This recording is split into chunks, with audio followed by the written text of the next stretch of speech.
Bismillahirrahmanirrahim. Assalamu alaikum dear students. I am Ali Raza, MSc Mathematics from University of Punjab, Lahore. Welcome to my YouTube channel math world. उम्मीद है कि आप सब लोग खैरियत से होंगे।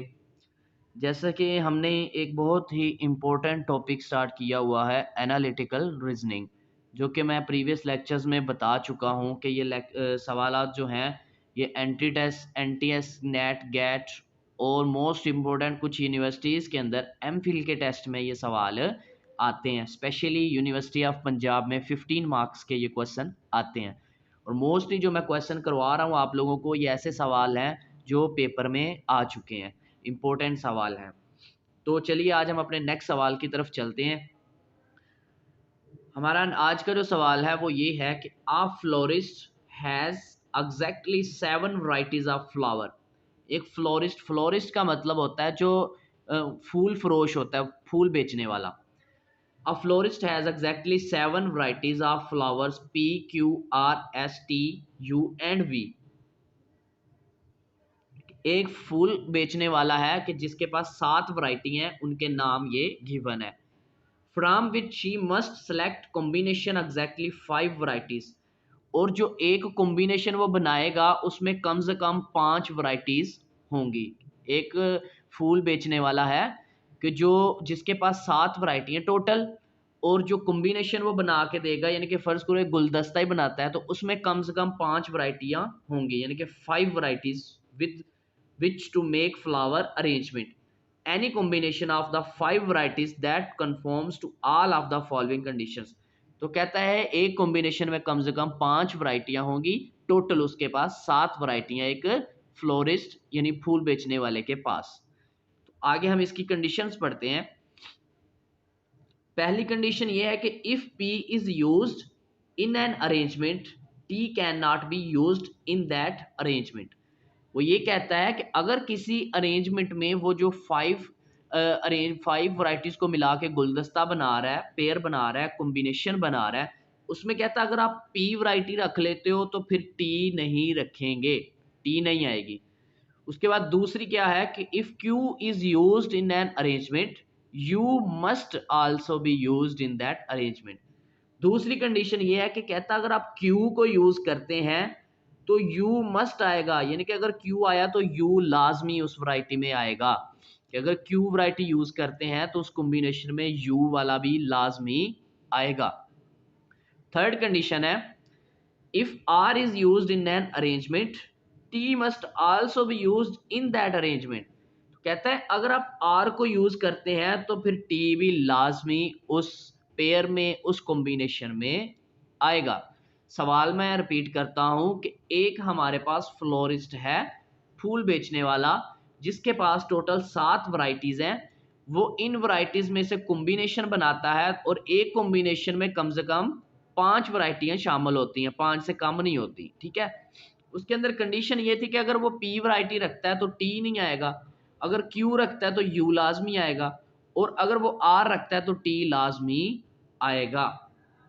उम्मीद है कंडीशन समझ आ गई होगी, सवाल भी आ गया होगा।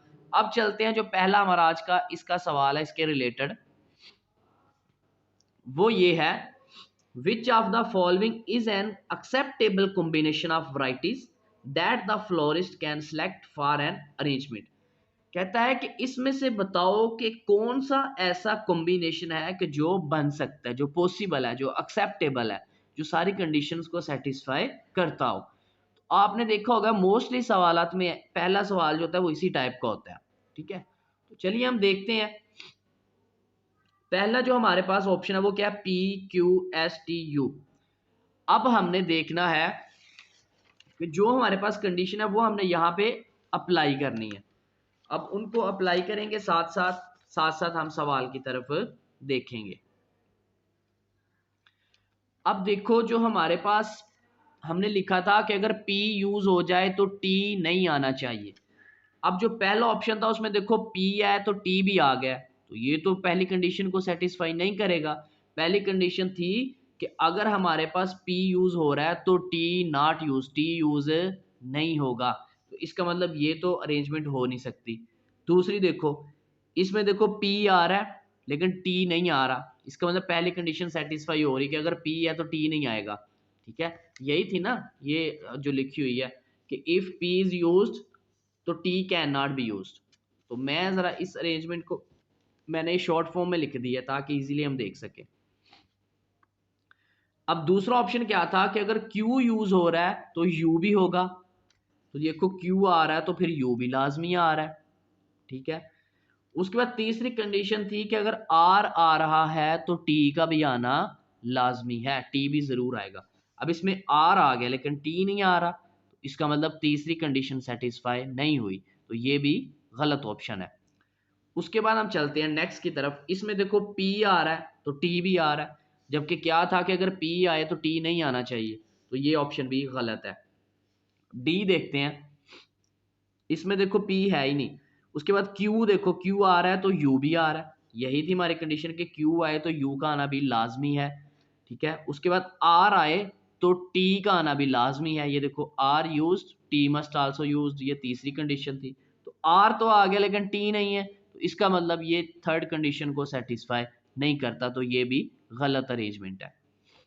उसके बाद लास्ट ऑप्शन क्या है, देखो इसमें P नहीं आ रहा, पहली कंडीशन सेटिस्फाई होगी।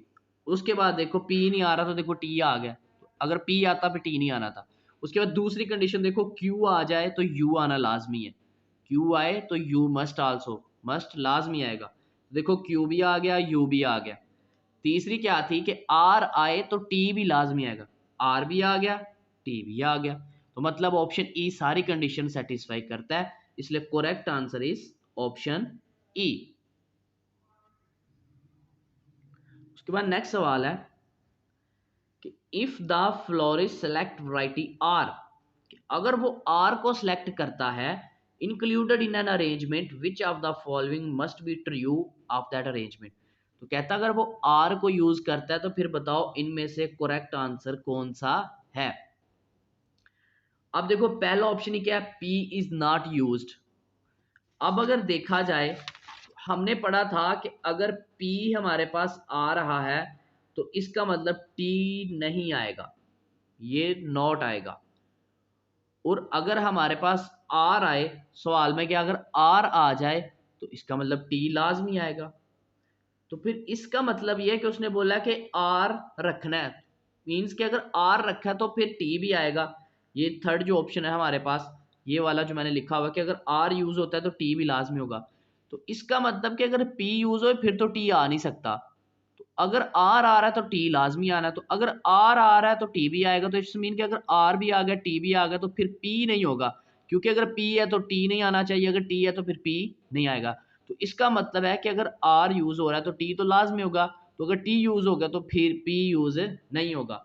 तो इसलिए जो पहला ऑप्शन है यही करेक्ट आंसर है, P इज नॉट यूज्ड। इसको हम टिक करते हैं, बाकी भी ऑप्शन देखते हैं। U इज नॉट यूज्ड, अब U का तो R से तल्लुक ही नहीं है। ठीक है, U हो भी सकता है नहीं भी हो सकता, क्योंकि U का R का तो तल्लुक T से था।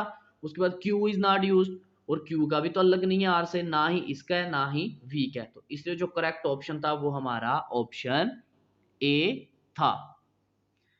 उसके बाद नेक्स्ट सवाल है, if variety P is used in an arrangement which of the following can not be used in that arrangement. कहता है कि अगर P यूज कर लो तो फिर बताओ कौन सा ऐसा वैरायटी है जो यूज नहीं होगा। तो हमने पढ़ा था कि अगर P यूज होता है तो T नहीं होगा। ठीक है, तो पहला जो है Q है, Q का देखो P से ताल्लुक ही नहीं है, Q का U से ताल्लुक है, तो इसलिए Q आ सकता है। दूसरा ऑप्शन क्या है, R, हमने वो बताना है जो ना आ सके, दूसरा ऑप्शन है R। अब देखो अगर P यूज हो रहा है तो T यूज नहीं होगा, लेकिन अगर R यूज हो रहा है तो फिर T लाजमी होगा।